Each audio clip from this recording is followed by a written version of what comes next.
Kabahin sa isyu sa nahugno nga parte sa riprap sa Mandaue City, wauna mahinayon ang pagtunga sa mga opisyales sa sesyon sa konseho nga nag-imbestigar ni ini.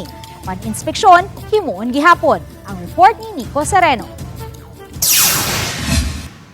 Karong adlaw unta gi-schedule ang appearance sa mga dagkong opisyales sa DPWH 6th Engineering District ug official contractors sa proyekto. Gipatawag sila sa konseho nunod sa nahitabo nga pagka-collapse sa parte sa riprap nga nahimutang sa may barangay Magikay. Pipila ka semana na ang milabay. Napadala na unta ang imbitasyon gikan sa konseho apan na desisyonan nga dili una ihinayon ang pagpatawag kanila. Sa pagkakaroon ato sang gi-iswag ang katong ato imbitasyon no kay apo pang i-clarify kay karon ko ilang ilang man gipaspasan o trabaho gi-repair. Sa impormasyon sa konseho, hapit na makumpleto ang pagtrabaho sa repair sa naapektuhan nga parte.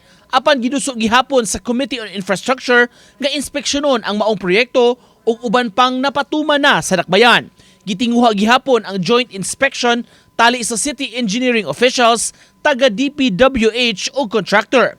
Kini aron matubag ang mga pangutana sa dakbayan bahin sa gipatuman nga mga proyekto. Site visit lang gid sila og katong wala bay mga substandard. Okay. Ya katong nga bag-o nilang gipang project karon o nalabag simento. Okay. May kabilya kay karon pag-repair nila. Nanamay simento og kabilya. Nico Sereno, Balitang Bisdak.